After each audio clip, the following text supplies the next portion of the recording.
Very skeptical when someone is promoting things for either global health or for the environment. And then I find out that they have a ton of money invested in companies that could fit those needs. Yes. Yeah. It's a real problem, this philanthro-capitalism thing. It's very weird, man. We got to look at we have to look at the financial incentives of this. I mean, so one of the big things that me and President Trump confront all the time is the accusation that we're somehow like in bed with Russia, which is like the dumbest thing in the world to me. Like, I don't really care about Russia.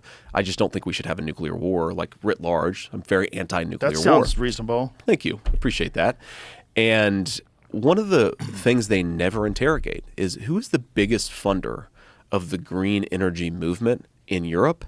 It's the Russians. And why are the Russians funding? It's not because they care about climate change. It's because they want the Germans and everybody else to buy Russian natural gas. And they realize that if the Germans and French close down all their coal and nuclear factories, Russia is going to have them by the balls. Yeah, one of the things that Trump talked about that a lot of people probably weren't aware of was the damage that these wind turbines are doing to whales. I wasn't totally aware of it. I had no idea until I watched your podcast with him. I knew a little bit about it, but I didn't read about it until after I talked to him. And it's a real problem. It's a very real problem. And what a conundrum for people that are so-called environmentalists to think the wind is like the cleanest option when it's not. The turbines don't last. You can't recycle them. It doesn't work in salt water in particular, which is what most of the world's water is. I think wind is the biggest scam out there. It's total bullshit. It's also pollution. When I see those gigantic wind tunnels, they're ugly. They're gross. They're ugly. Yeah. I mean, I thought this, where were me and my wife? We used to be into road trips before we had a Secret Service detail. And we took a road trip. The good old days, man. We took a road trip through Kansas or Nebraska, or maybe it was Iowa.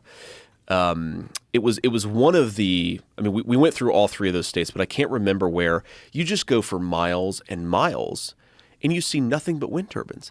And it's like, this is beautiful American countryside that used to be green, rolling hills. And now you have these disgusting dystopian wind turbines. I'm sorry, they are ugly. I will die on this hill. They're ugly. I don't want them in American society. And nuclear power plants are actually more efficient, safer.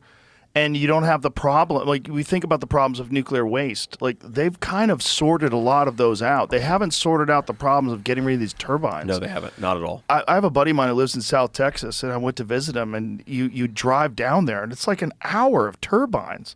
They're everywhere. There's so many of them. I can't stand that. You just see them as like the sky is turning dark. You see these things just spinning. It just looks gross. They kill the birds. They apparently kill the whale. They kill a lot of birds. If you look underneath them, it's like bird graveyards. It's crazy. It really is. And it's clean. It's green. It's like we're brainwashed to think that these things somehow or another are beneficial because they're attached to this idea of being environmentally conscious. Well, and I got the thought behind them, right? I understand why we were trying to turn. That's obviously a source of energy because you have wind blowing through. That's energy that we should capture, but we're just not that good at it with this, right? It's not very efficient. Right. Just accept that it was a mistake. It's not that efficient.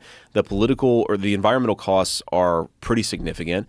You know, solar, I think, is actually a little bit more reasonable because you can get a lot more of the power.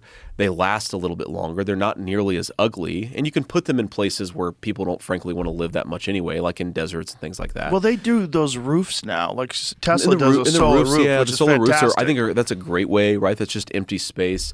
But wind, I think we just should say this was a failed experiment. We're going to stop subsidizing this. And if people want to have a wind turbine, great. But we're not going to build miles and miles of wind turbines anymore, at least not with taxpayer subsidy. But I just hope people recognize that the trade-off is not worth it. Like you're getting a little bit of electricity. You're really ruining the landscape. You're ruining the view.